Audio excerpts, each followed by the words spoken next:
నమస్తే పీపుల్. మనం ఇవాళ తెలుగు వ్యాకరణ అంశాలలో భాషా భాగాల గురించి నేర్చుకుందాం. చూడండి, భాషా భాగాలు మనకి 5 రకాలు.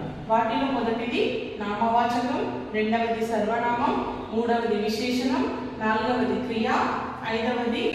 భాషా భాగాలు ఎన్ని రకాలు? 5 రకాలు. మనం వీటిని ఇంగ్లీష్లో పార్ట్స్ ఆఫ్ స్పీచ్ అని కూడా పిలుస్తాం. చూడండి, భాషా భాగాలు 5 రకాలు. వాటిలో మొదటిది నామవాచకం, రెండవది సర్వనామం, మూడవది విశేషణం, నాలుగవది క్రియ, ఐదవది అవ్యయం. మనం మొదటగా నామవాచకం గురించి నేర్చుకున్నాం. నామవాచకం డెఫినేషన్ ఏంటంటే వ్యక్తుల పేర్లు, ప్రాంతాల పేర్లు అండ్ వస్తువుల పేర్లు.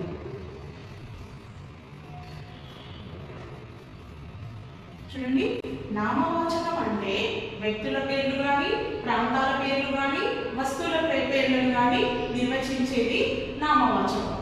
దీనికి ఎగ్జాంపుల్స్ ఏంటి అంటే రాము. ప్రాంతాల పేర్లు అంటే ఏంటి? హైదరాబాద్.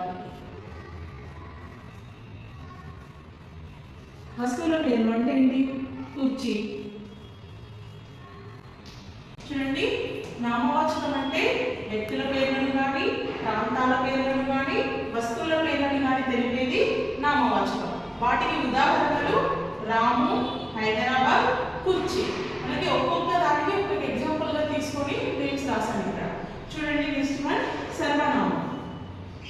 సర్వనామం అంటే నామవాచకానికి బదులుగా ఉపయోగించేది సర్వనామం. చూడండి, నామవాచకానికి బదులుగా అంటే మన డెఫినేషన్ ఏమొస్తుంది ఇక్కడ అంటే వ్యక్తుల పేర్లకు, ప్రాంతాల పేర్లకు, వస్తువుల పేర్లకు బదులుగా వాడేది సర్వనామం. చూడండి, మళ్ళీ ఒకసారి, సర్వనామం అంటే నామవాచకానికి బదులుగా ఉపయోగించేది సర్వనామం. సర్వనామంలో వ్యక్తుల పేర్లను కానీ, ప్రాంతాల పేర్లను కానీ, వస్తువుల పేర్లకు కానీ బదులుగా ఉపయోగించేదాన్ని సర్వనామం అంటారు. చూడండి, వీటికి ఎగ్జాంపుల్ ఆమె, అది, ఇది, అక్కడ, ఇక్కడ. చూడండి ఎగ్జాంపుల్స్. అతడు, ఆమె అంటే మనం వ్యక్తుల పేర్లకు బదులుగా ఉపయోగిస్తాం. ప్రాంతాల పేర్లకు బదులుగా ఏం ఉపయోగిస్తాం? అక్కడ, ఇక్కడ. అండ్ నెక్స్ట్ వస్తువుల పేర్లకు బదులుగా అది, ఇది అని ఉపయోగిస్తాం అన్నమాట. ఇది సర్వనామం. నెక్స్ట్ విశేషణం. విశేషణం అంటే గుణాన్ని తెలిపేది, క్వాలిటీ. అంటే దేని యొక్క గుణాన్ని తెలిపేది? మరి నామవాచకం, సర్వనామం ఈ రెండింటి యొక్క గుణాలను తెలిపేది విశేషణం.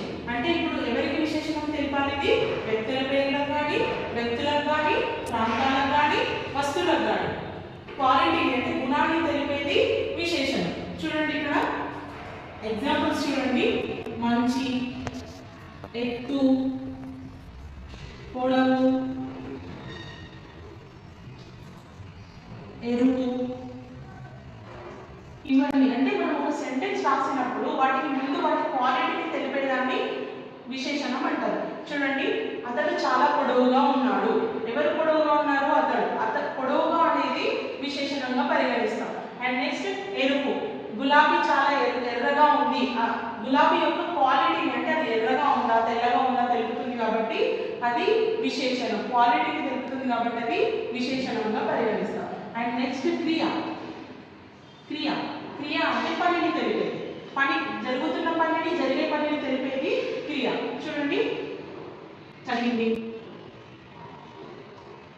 వెళ్ళింది, తిన్నది, వస్తుంది. అన్ని క్రియకి ఎగ్జాంపుల్స్. క్రియ అంటే పనిని తెలియజేసేది క్రియ. అది ఏ పనైనా అవ్వచ్చు. చూడండి, చదవడం కానీ, వెళ్ళడం కానివ్వండి, మనం చేస్తున్నాం యాక్షన్స్ ఇవన్నీ కదా. ఇప్పుడు కూర్చుంటున్నాం, కూర్చున్నా, తిన్నా, వెళ్ళా, వచ్చా ఇవన్నీ పనిని తెలియజేస్తాయి కాబట్టి ఇది క్రియగా పరిగణిస్తాం. అండ్ నెక్స్ట్ అవ్యయం.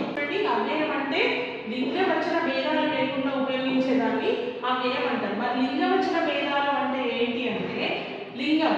ఎన్ని లింగాలు ఉన్నాయి? మనకి 3 లింగాలు ఉన్నాయి. స్త్రీలింగం, పుల్లింగం, నపుంసకలింగం. చూడండి, స్త్రీలింగానికి, పుల్లింగానికి ఏ లింగానికైనా వాడే పదాలన్నీ లోకి చేరుతాయి. చూడండి ఒకసారి ఎగ్జాంపుల్స్ చూసుకున్నామండి. ఓహో, ఆహా. చూడండి ఇప్పుడు ఆహా ఆమె ఎంత బాగుంది అని పిలుస్తాం. అండ్ నెక్స్ట్ ఆహా అతడు ఎంత బాగున్నాడు అంటాం.